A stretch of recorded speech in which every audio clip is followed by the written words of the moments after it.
Great. Well, good morning, everybody. My name's Simon Brammer.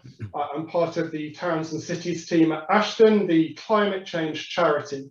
Welcome to our post-COP and net zero strategy briefing for local authorities. This session is 1 hour in length. I think for some of you it may have appeared an hour and a half in your diaries, but it's 1 hour in length.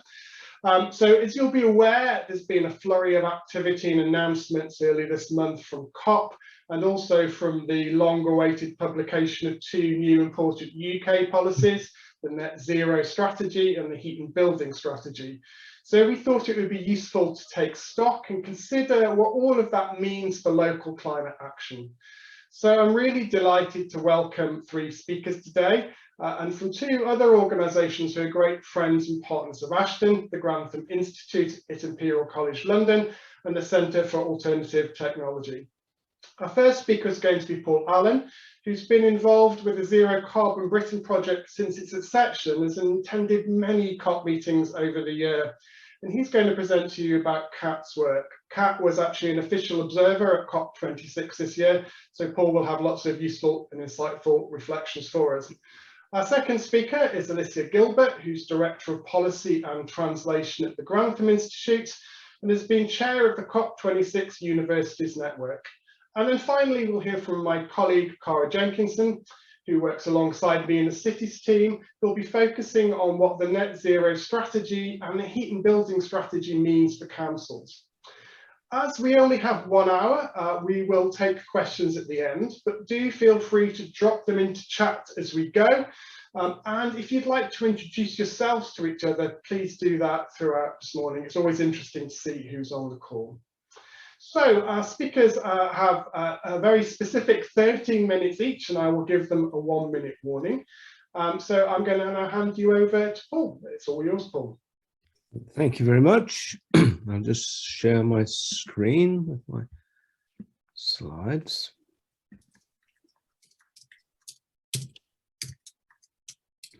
There, can you see my screen okay? We can. So for me, I think to really get your head around what's been going on with COP26, the important thing to recognize is it's the 26th. So what I'd like to do is look at the COP progress to date and look at the agreements that came out, what's required in the coming year, and what CAT's doing. So where did it all begin? Well, the origins of the COP process go back to the 1992 Rio Earth Summit, where it founded the United Nations Framework Convention on Climate Change. So you might see UNFCCC quite a lot. And this is a system for bringing together the world's governments to tackle the serious challenges posed by climate change. And 195 countries ratified this treaty. They are referred to as parties to the convention.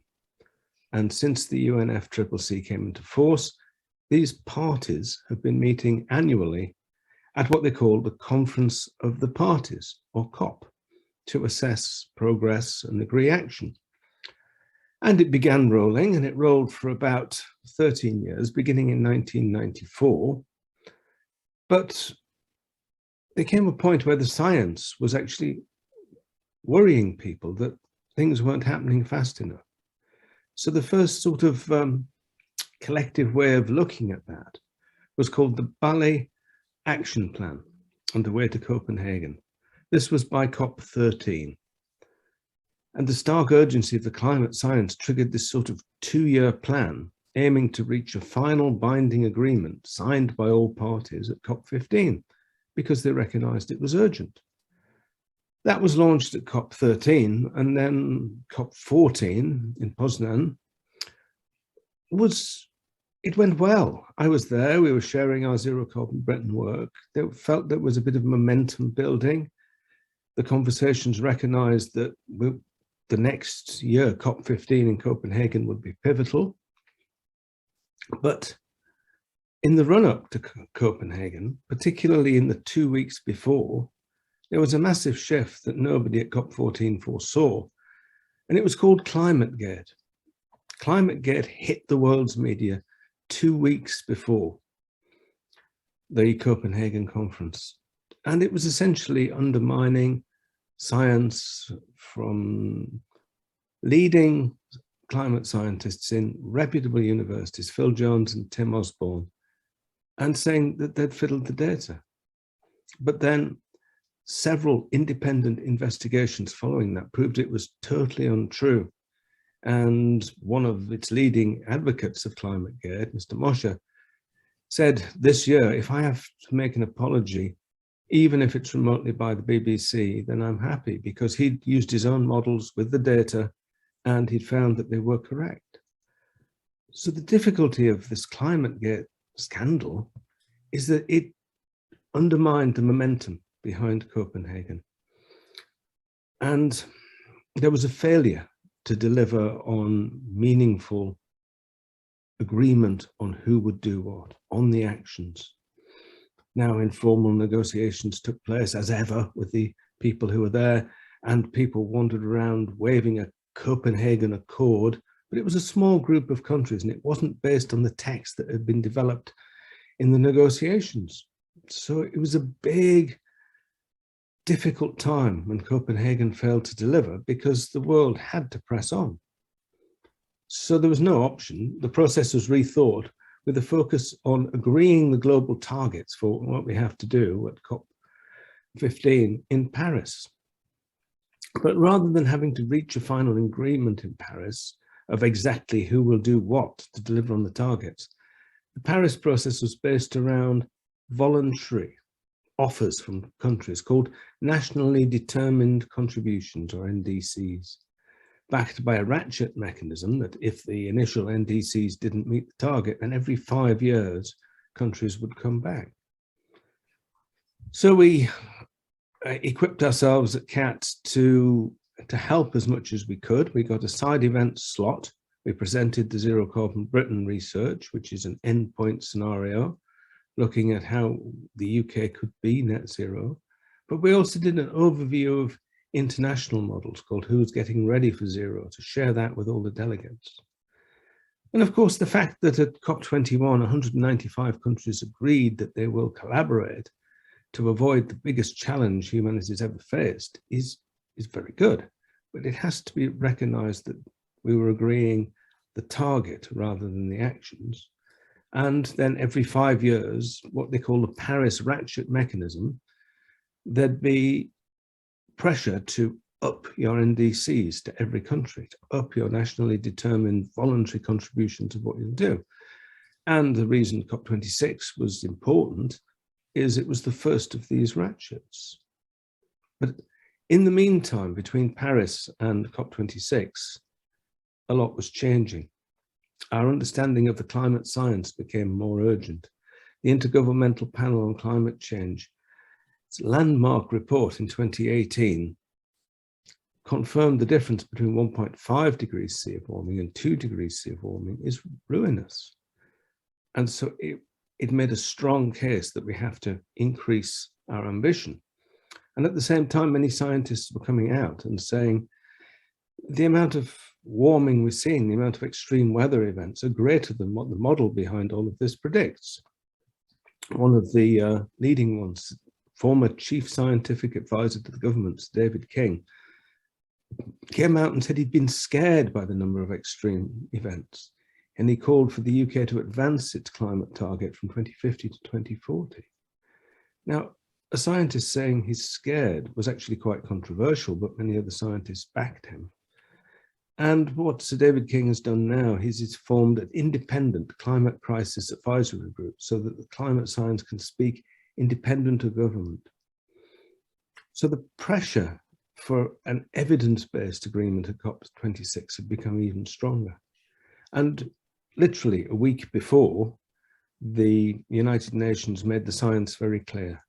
It annually produces an emissions gap report, looking at the gap between what we're currently doing and what we have to do. And it's very robust, and it's the voice of the United Nations. And it made it clear that to keep global warming below 1.5 degrees, the goal, the aspirational goal of the Paris Agreement, the world needs to halve its annual greenhouse gas emissions in the next 8 years. I mean, that's stark. and clear. So COP26 happened, and out of it came the Glasgow Climate Pact. Now, one of the things that I found most useful and interesting is the call on parties to revisit and strengthen their nationally determined contributions by 2022. We don't have time to wait another 5 years before we come back and say we'll up what we're doing. There was agreement to phase down rather than phase out coal, which was a bit of a disappointment of a last-minute change of words. There was a previous pledge that at COP26 they would confirm 100 billion per annum climate finance, but this delivery was missed. Several countries agreed to reverse deforestation by 2030, which is good, but is it good enough? And 107 countries aimed for a 30% reduction in methane, which is one of the greenhouse gases, by 2030. So there was some good stuff, but we have to look at what was the core ambition. And basically, the world needs to halve its projected emissions that will be emitted by 2030. So if everybody achieved the pledges that were already in place before COP26, it would release 52.4 gigatons of greenhouse gas emissions into the environment, into the atmosphere. Now, if we're to halve it, that has to go down to 26.6 gigatons. But analysts estimate that if everybody actually achieves what they're pledged to do at COP26, that will only come down to 41.9. So we are not on target. So what do we need to do as we go forward? Well, we need to come together and focus on raising ambitions internationally before COP27. We need to increase the climate finance to developing countries. And words need to become action plans. The UK net zero strategy and the buildings and heat strategy need to actually become action plans, not words. But also we need a culture shift around climate emergency action. And there was a brief mention of climate change in 5 different soap operas like Coronation Street and EastEnders, but it needs to move much, much more into that. As other issues like race, class and gender have moved into the mainstream narrative, so more and more people get it. But we also need to critique the UNFCCC process. Are nationally determined voluntary contributions enough? Could the NGOs of the world come together and give this is what we think different countries should do based around the data of how their resources, their current emissions? But we also need to scale up the necessary reskilling, because reskilling takes time. And if we're going to deliver this, we need to do it fast. So I've been contrasting the outcomes of COP with CAT's zero carbon Britain work. We've been working on scenarios of zero carbon since 2007. And the key things, I think, that came out for me particularly is that we need to power down the amount of energy from our extreme energy lifestyles. We explore a 60% reduction in the amount of energy we use to deliver society's goals in buildings, transport, energy, and land use. We also need to explore the multi-solving benefits, thinking about new income streams, health, well-being, biodiversity, fuel poverty, rebooting the economy, increasing resilience, because exploring the co-benefits actually gives us a stronger coalition of support. And then in the Zero Carbon Britain research, we look at the 4 directions, because if you know you've got to act, the 4 directions model helps us think how we can act. Downwards straight away, be it council or a company, what you have direct control over. And then work sideways, learn, share good examples, become a hive mind, and then collectively lobby upwards for the changes you need, whilst the 4th direction is actually training yourself at the same time. So finally, 5 key thoughts on the UK's net zero strategy. No new coal, oil or gas exploration, absolutely not. Increase our ambition for offshore wind, enormous potential. Greater emphasis on powering down, retrofitting buildings, rethinking transport. Much stronger role for retrofit at scale. And having municipal ownership of public transport systems allows the more profitable routes to support the less profitable routes, but also to bring forward changes. Will we still be installing gas boilers in 2034 that will run for a year before they have to be switched, or all new build to net zero carbon standards, so we're not ending up having to retrofit houses that we'll build next year? So all of this work, we've now got a digital hub, an innovation lab. We do lots of online training, cat.org.uk. We're here to help. Thank you very much. Thank you so much, Paul. And I think for those of you that know our work at Ashden, we'd absolutely agree with you that the co-benefits to climate action are going to be so important in terms of engaging communities and taking citizens with us. And we really believe that delivered correctly, we can deliver a social justice agenda and improve people's lives, improve the air quality, improve the warmth of their homes, lift people out of fuel poverty, and create new skills and training opportunities. Paul, thank you so much. I'm now going to hand over to Alyssa, who, amongst other things, is going to help us try to translate what happened at a global conference into meaning on the ground and what that's going to do in terms of local and regional climate action. So over to you, Alyssa. Thank you very much. Okay, just getting up my presentation.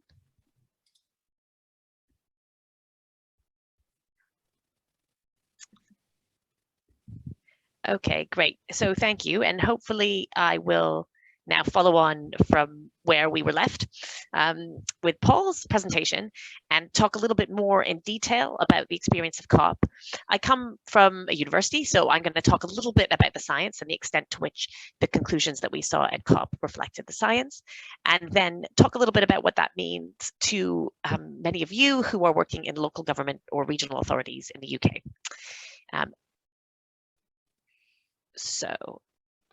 First of all, what could we expect from COP and why does it matter? So as Paul pointed out, COP, these conferences of the parties, are an international multilateral agreement.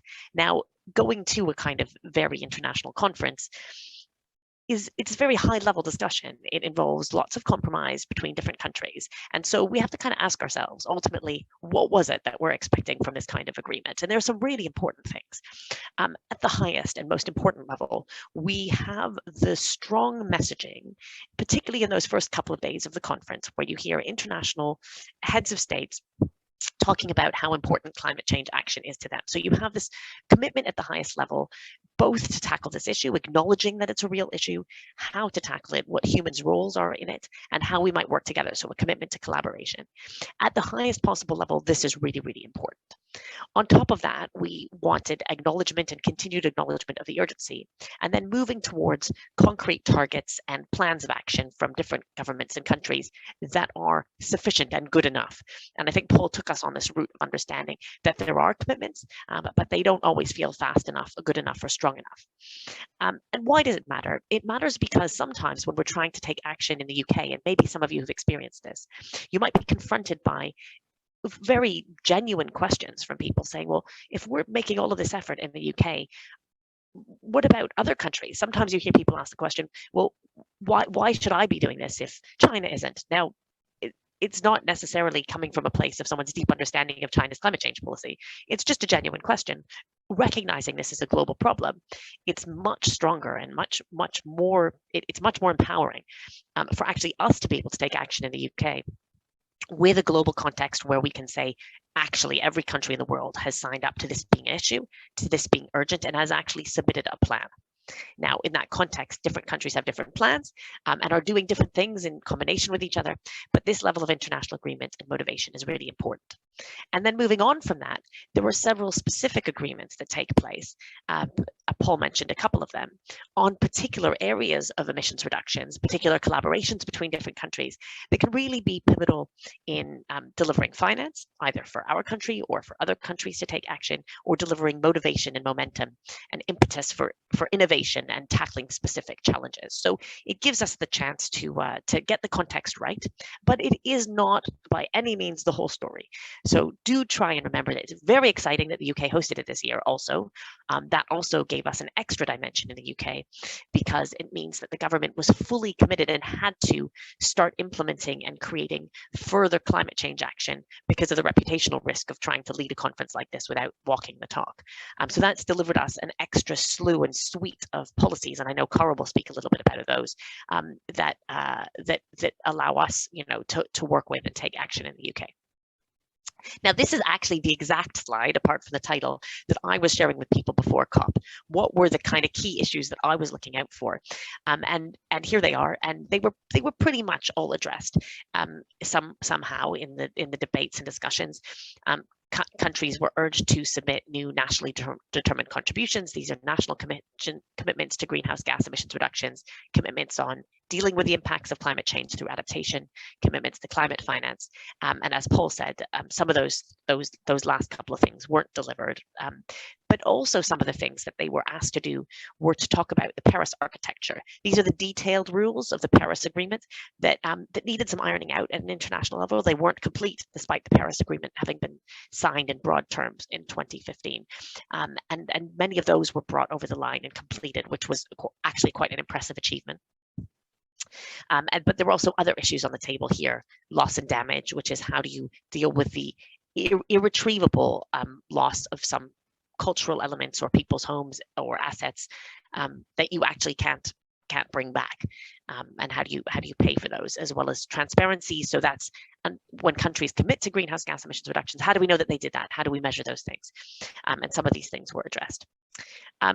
Just a quick reflection on the science. One of the things that I think went quite well in the Glasgow COP was integrating comments and messaging about the science more into the text. So coming out of the Glasgow meeting, there were a number of detailed negotiation texts, but also an overriding sort of cover sheet agreement called the Glasgow Pact. And in that, it references actually the potential impacts of climate change, the severity of those impacts. So here's some images that we have from the IPCC, the Intergovernmental Panel on Climate Change report on the impacts of 1.5 degrees in 2018. And that report showed that the impacts of a 2-degree temperature increase are much more severe than a 1.5-degree temperature increase. That was the important scientific report that showed that we really should be striving for 1.5 degrees rather than 2 degrees, because the difference in that average global temperature can be quite severe in terms of impacts. Particularly here, you see that on warm water coral, but also coastal flooding, which has a big impact on people as well. And so the text that came out of the Glasgow actually reflected the science quite well, with a further emphasis and strengthening of the temperature 1.5 degree goal. And Paul already mentioned this important report about the gap between the emissions reduction commitments made by many countries and actually how far we really, really need to go. So the science quite well reflected in these reports. Quite a lot of things were agreed at COP. Paul mentioned some of those as well. I mentioned the details of the Paris Agreement. There was some new language in there on loss and damage, and also on fossil fuels, which hadn't come before. There was an integration of science, and there were some further reduction targets, although not far enough to get us to where we need to be. But there were lots and lots of other announcements too. And all of these announcements involved different groups of countries committing to different things. So the overall climate change agreement internationally is 197 countries, but each of these sub-agreements on deforestation, on forest and land use, on global Glasgow breakthroughs, which is tackling innovation along particular themes, each of these are a different subset of countries, some large, like 130 countries or so in one of the forest declarations, down to 14 or so in other of the pacts. So they're quite varied. And this was a kind of a strategic approach by the UK government to try and make sure that you built up, in the run-up to the climate change negotiations themselves, smaller agreements about things like methane or deforestation, supported by some key countries who are big emitters of those things. And then when you got to Glasgow, you already had some building blocks of collaboration that could build in an overarching pact on some of the more tricky issues.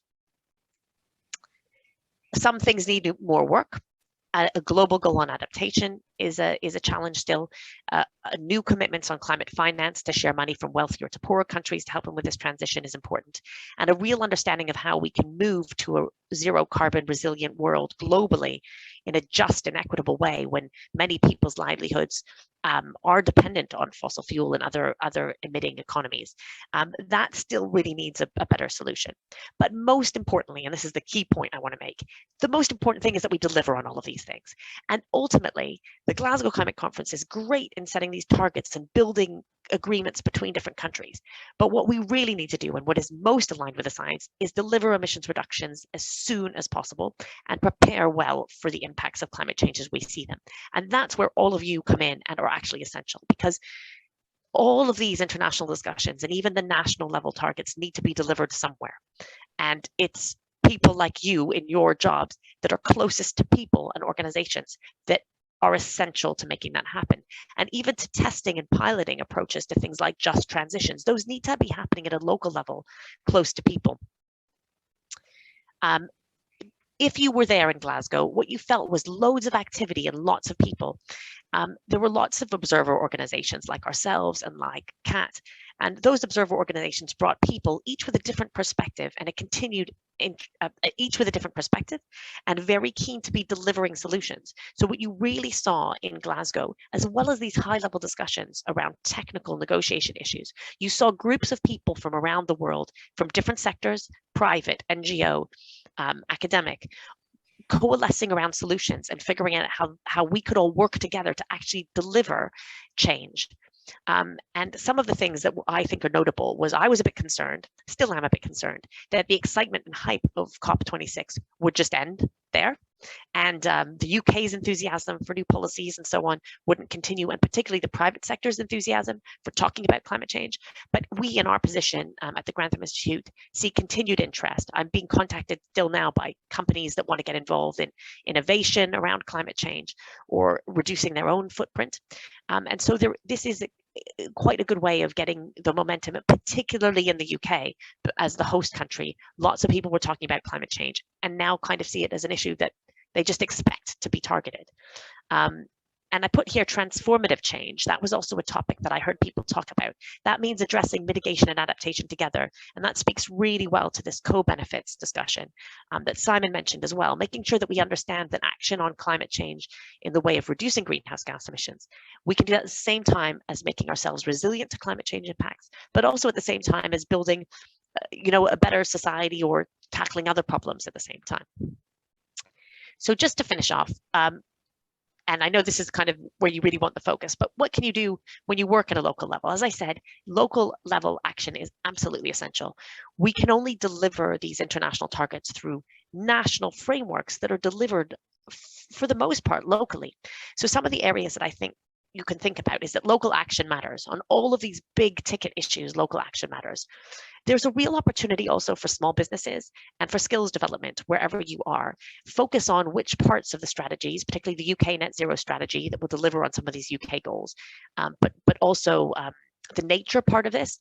Depending on where you live, rural or urban, there will be opportunities for and the need actually for new skills and to support new businesses. And I think there's a real opportunity at the local level to support that. I put here watch the money because I think what I saw at COP, an increasing discussion of how to bring in the private sector, and mobilizing the private sector means that there's interest in this area, but there's also interest in how to make money. There's lots of investors interested. Some of that will be great and a good opportunity, and some of that you should be cautiously skeptical about and critical to make sure that that money is delivering for your region as well.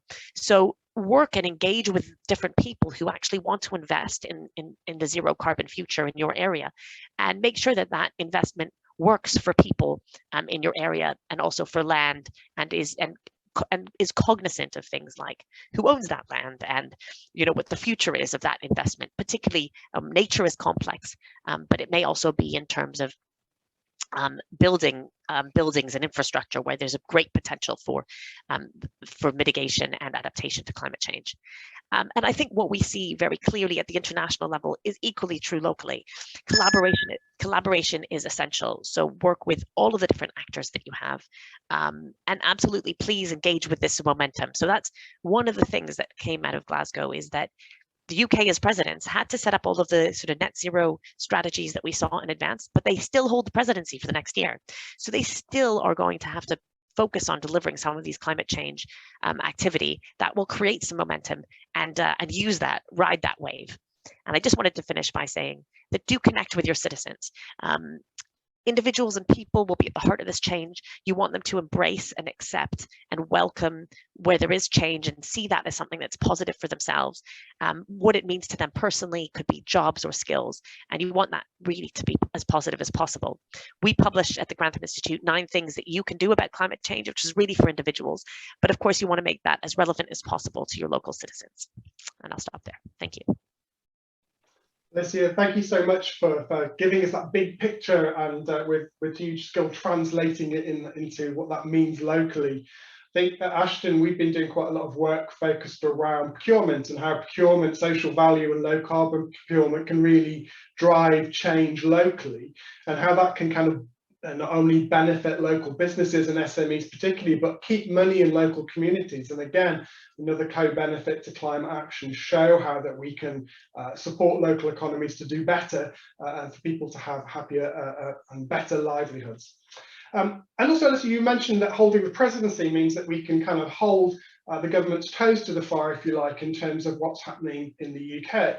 And of course, just prior to COP, we saw the government publish its net zero carbon strategy and its heat and building strategy. So my colleague Cara is now going to have a look at what those 2 strategies mean in terms of delivering climate action at a local level. Over to you, Cara. Thank you very much, Simon. Matt, if you could share the slides, that'd be brilliant. Fantastic. Let's wait to go into slideshow. So I'll just say a few words about Ashden before I start on the net zero and heat and buildings strategies. So we're probably best known for our annual award scheme, which showcases the work of climate innovators in the UK and the global south. But for the last 3 years, we've also been working with UK local authorities with that common thread of co-benefits, as all speakers have mentioned, of climate action running through all of our work. And our work is very much underpinned by our networks of our award winners, over 100 now in the UK, and partners like CAT and the Grantham and the network of city region sustainability officers that we run. And we're part of a group of local authority organisations, NGOs and research institutions, including the Grantham, called the Blueprint Coalition, which seeks to influence national policy on supporting councils to take radical climate action. So Matt, if you could move on a couple of slides, please. Thank you. So on to the net zero strategy. How's it moved policy forward? So for the first time, we actually have a full decarbonisation strategy, which brings together previously announced government policies into a single place. And if you looked at government policy for about 4 or 5 years ago, this does represent a significant shift in terms of scope and financial commitments. And the strategy recognises the cross-cutting nature of cutting carbon emissions and correctly identifies some priority issues, such as skills, green finance, and particularly relevant here, coordination with local government. So there's some good new policy announcements. For example, there's a zero emission vehicle mandate for car makers, which will require manufacturers to gradually scale up the number of electric vehicles they sell from 2024. There's additional funding for EV charging infrastructure. There's support for hydrogen, which will be needed to decarbonise industry and heavy goods vehicles, though probably not for heating. And I'll say a little bit more about that in a moment. Next slide, please, Matt. There are issues and emissions though. Firstly, net zero is not real zero. Ashden, along with many others, are not comfortable with the term net zero. Implicit in this is the use of somewhat dubious offsetting schemes and unproven carbon capture and storage technologies. According to the proponents of net zero, these solutions will become available at scale in the 2030s, meaning we don't need to take as much action now. And that feels very risky to us. Next slide, Matt. And there are some missing areas too. For example, there's little discussion of agriculture, and aviation is only briefly touched on, with a good dose of magical thinking about the contribution of sustainable aviation fuel. There's no commitment to end new licences for oil and gas exploration, and the 27 billion spending commitment on roads remains in place. And there's also a policy gap in terms of whether those policies are going to meet the targets. For example, heat and building strategy, which I'll talk more about later, or on active travel, where there's no new money was announced as part of the strategy. There's little mention of behaviour change. There was a research paper, but it got rapidly pulled. So the Committee on Climate Change recommendations on reducing meat consumption weren't included, or any policy about reducing the demand for flying. So in short, the net zero strategy feels a bit too much like a business as usual strategy, where we continue to consume more and more, continue to drive in private cars, albeit electric, and fly as much as we ever did. Next slide, please, Matt.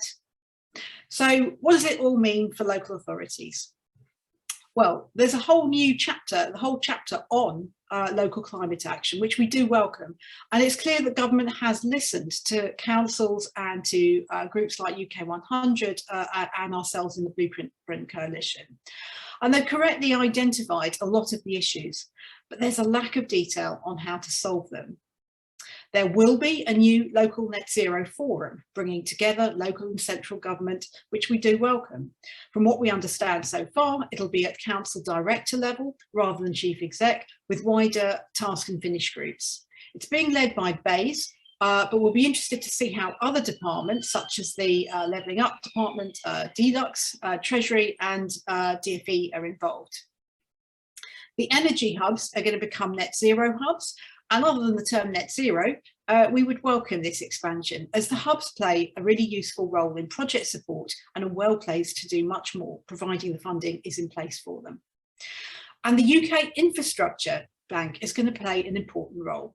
According to the strategy, the bank will play a pivotal role in catalysing the role of local government in the transition by financing strategic infrastructure projects led by local authorities. And we're aware the LGA has been having discussions on the role of the Infrastructure Bank, and they are quite optimistic about that. Next slide, please, Matt.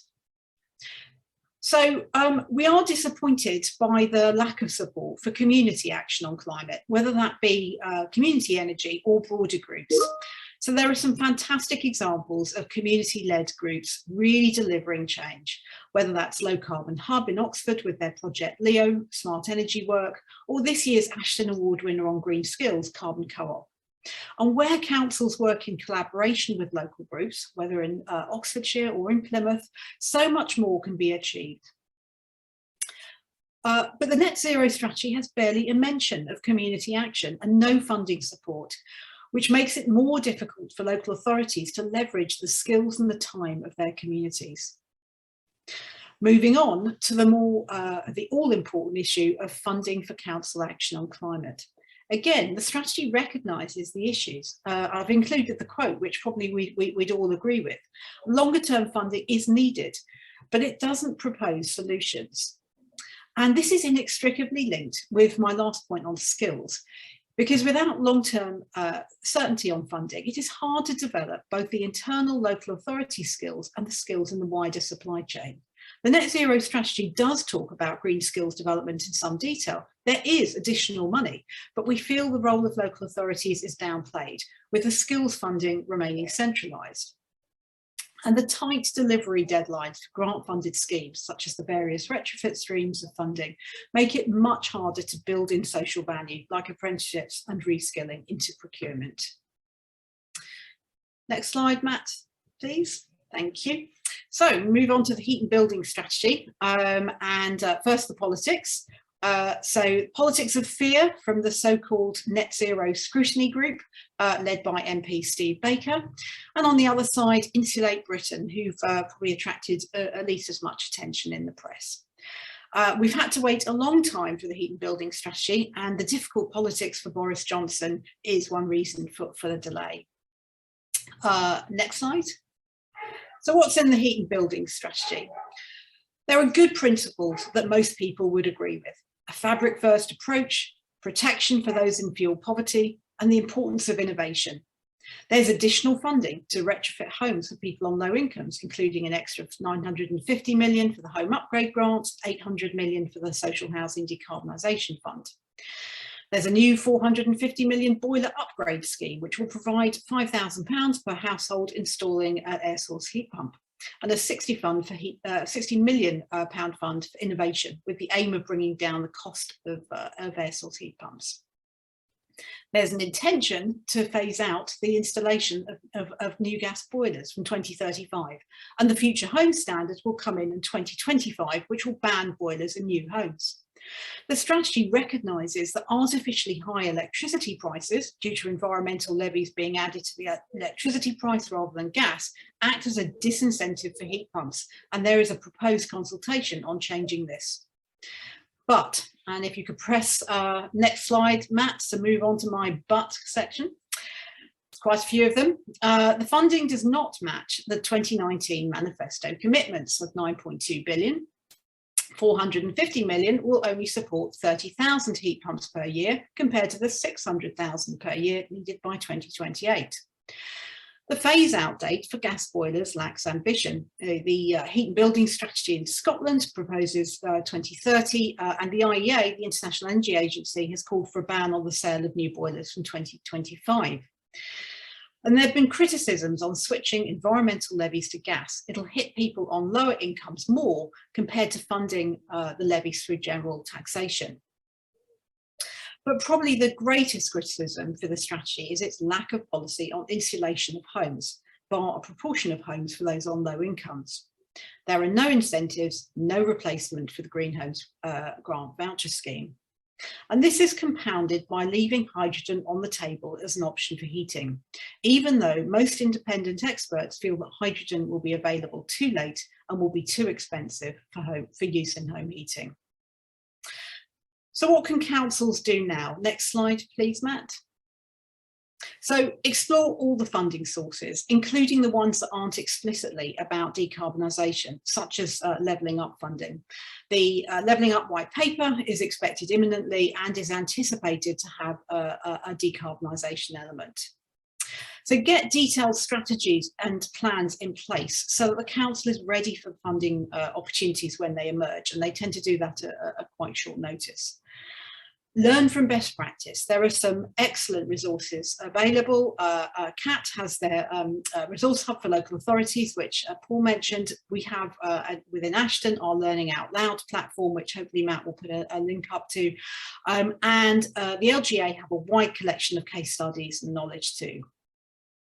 Build up your internal skills within the council through carbon literacy training, sharing expertise across departments, and making use of the local energy hub. And as others have said, explore the opportunities for regional collaboration, both within other local authorities within the region, but also businesses as well. And as Alyssa said as well, leverage your communities to get more done and to bring residents with you.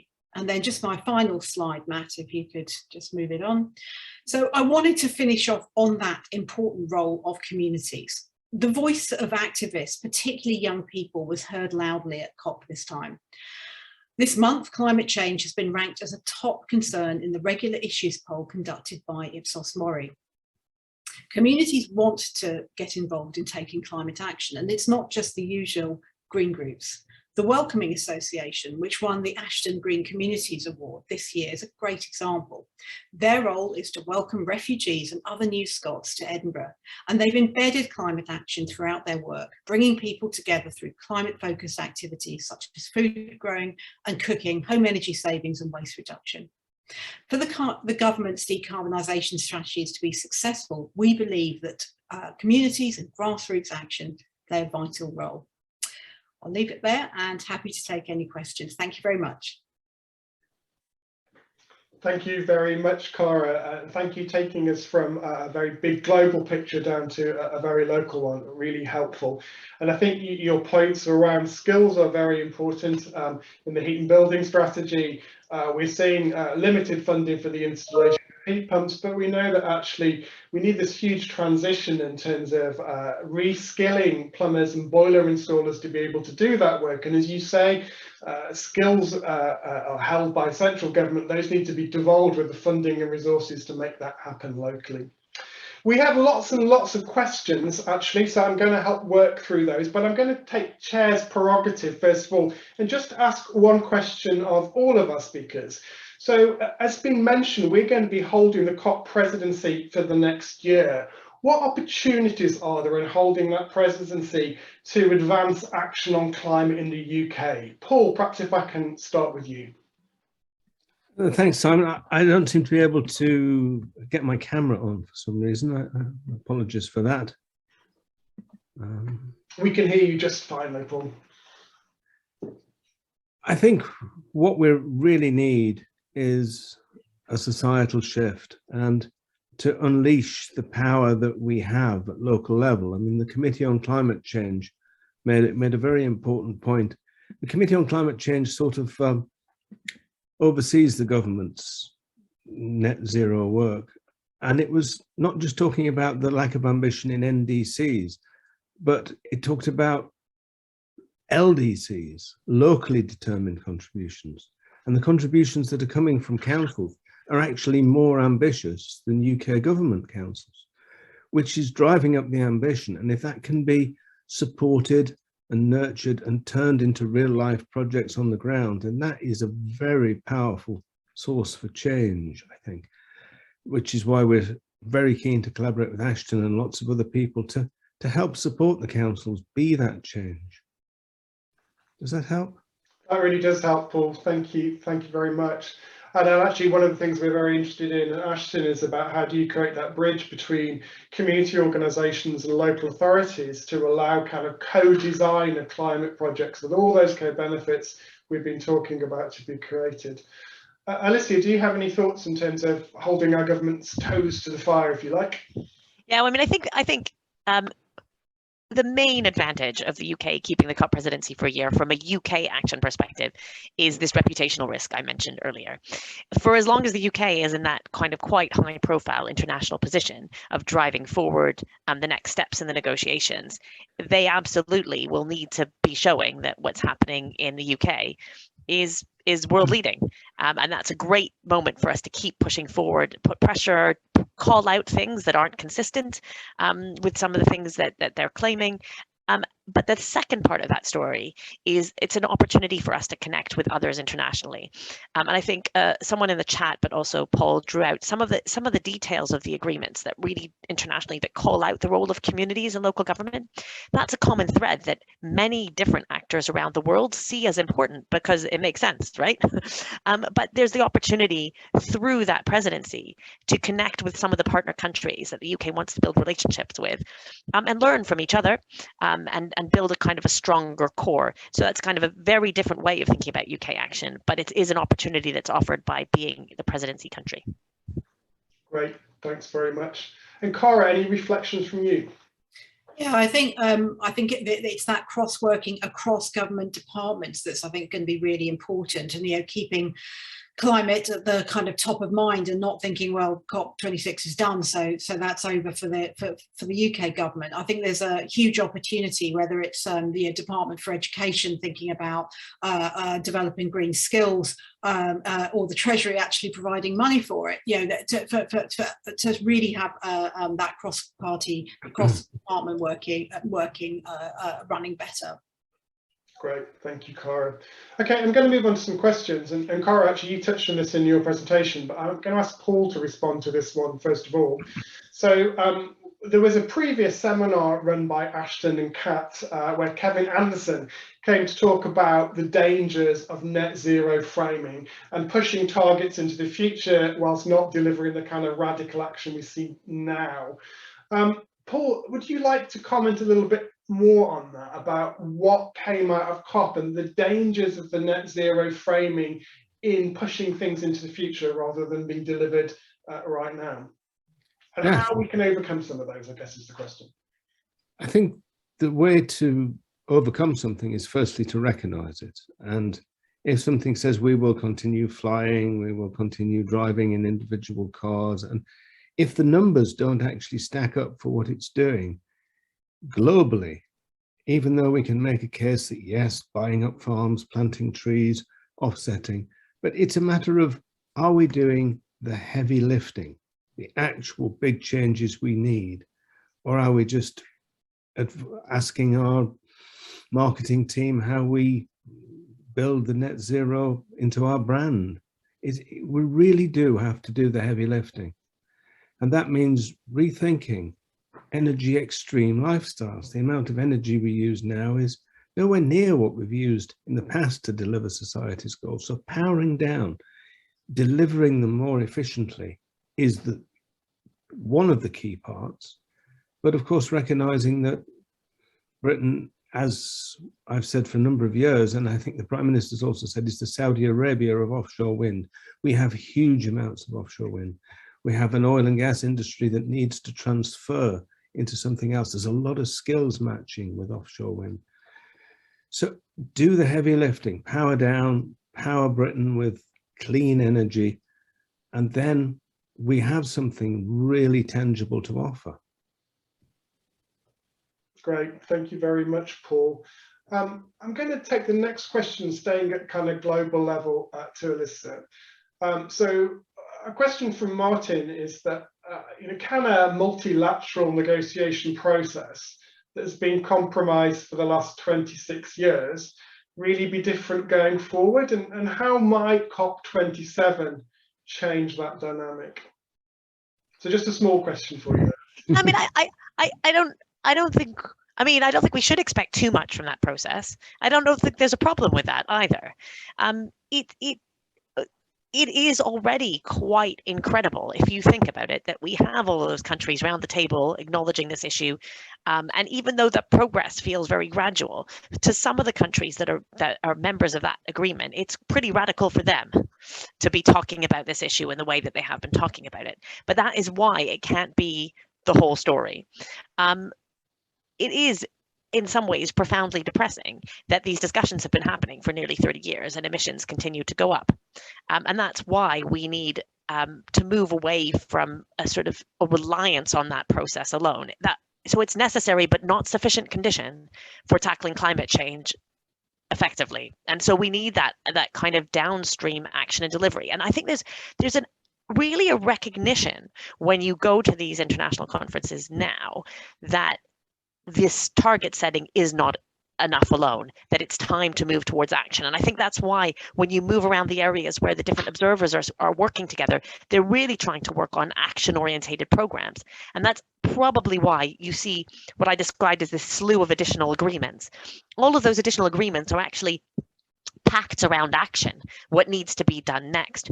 And so those gatherings and the bringing together of these different communities is still important and will be an important part of COP27 as well in moving towards action, but it might not be reflected in the actual text of agreements. Great, thank you very much. A question for you, Cara. So you talked about the new Net Zero Forum, which is going to be sitting within BEIS, which sits in the Net Zero Strategy. There's a question from Julian. Isn't there a case for lobbying for levelling up to be dovetailed with the net zero local strategy, so that it ought to be run by the Department of Levelling Up Homes and Communities rather than BEIS? Just your thoughts on the sort of politics of which government departments ought to be running the vanguard on this. Yeah, I think it's a very, very good point. And I suspect there's probably a little bit of a battle within government as to who should own the net zero work. Yeah, BEIS traditionally has run the local energy hubs, and I think because of that emphasis, it was seen that they would take the lead on the local net zero forum. Whether and I think they are looking to bring in other government departments, but whether they do that in an effective way, I think we'll have to see. I think that levelling up is undoubtedly very closely related to the net zero transition. I think there is concern, which I think some of us have, around the politicisation of levelling up, and whether that is going to be kind of equitably distributed across all areas of the UK. But I would like to see the Levelling Up Department, Deluxe, having a really significant role in the local net zero forum. But I think we'll just have to wait and see. Yeah, great. Thank you, Cara. And similarly, I was part of a discussion last week where similar concerns were being mooted about how money would be distributed. And they were talking particularly about the replacement of the Green Grant scheme and how that might actually be delivered regionally rather than nationally. So let's wait and hear what the detail might be on that. I have a technical question about local authorities. And Paul, I think I might come to you for this particular question. The question is that from Cara is that their council is about to go unitary, and how do they get climate and the ecological emergency embedded in that transition and not put to one side? So do you have any advice, how they could use the opportunity of going unitary to make sure that climate change is front and centre in that transition? Do you have any thoughts on that, Paul? Well, very quickly, I think about, in terms of the 4 directions that we outline in the Zero Carbon Britain report, think downwards directly of what you have control over, what you can do, what's within your jurisdiction, but work with other councils and other unitary authorities, lobby upwards for the changes that you need in government to make that happen, but also have basic training of all decision makers. You need to all be carbon literate. You can't have somebody who's responsible for health and safety who doesn't know what a risk assessment is. You get that training if it's health and safety or data protection, to make sure that the key people within that, from the CEO downwards, are carbon literate. I think it's getting those 4 things working together can bring about change, rather than just seeing it as one blank sheet of paper that we have to come up with a plan for. But as we've all said, highlighting the co-benefits of doing the heavy lifting can actually bring a lot of support and a lot of co-benefits, and help get people behind the council, get people proud of their council. Great, thank you, Paul. And actually at Ashden, we've been doing some thinking based on the councils we've been working with about what kind of governance structures can most effectively deal with climate change. So should the climate change lead be sitting in the Chief Executive's office rather than hidden in environmental health? Or should we be looking at the way that cabinets make decisions, and that every decision should be focused around positive climate outcomes? So I think there's a lot more work to do to understand that. We're almost out of time. I'm going to ask 3 of our panelists to give us a very, very brief answer. So we've had lots of conversation here about net zero. If not net zero, what should we be calling it instead, as a question which has come up many times. Alyssa, if not net zero, what should we be calling it? I think we should just always go for zero carbon, climate resilient. That's what I always say. Zero carbon, climate resilient communities. Brilliant, thank you. Cara? Agreed, 0. And Paul? I think there's a lot of use in using real zero to make sure that we're actually talking about really getting to zero, not doing some things that make it look like we're on a path. And that is a way of getting the conversations going around the shortfalls of net zero as a way of communicating. Excellent, that's a great note to finish on. Well, thank you to all of our speakers, to Alyssa, to Paul and Cara. A real tour de force in terms of taking us from really big global conversations down to local. And I think what we're all clear about is that local authorities are much closer to the citizens and communities that they serve, and they're much best placed to be making those decisions to deliver the co-benefits we all want to see, including the huge revolution we want to see in jobs and skills and retraining, and the opportunities that offers in terms of keeping wealth in communities. And of course, by driving that change, we also want to be influencing government to make the right decisions and to maximise those opportunities we have while the UK is still holding the presidency. So on that note, I'll thank you all very much for coming. Thank you very much to our speakers again today. And please do stay in touch. Look at all of our websites. That's the Grantham Institute, Cara and Ashden, to see other events coming up in the future. Thank you all and good morning.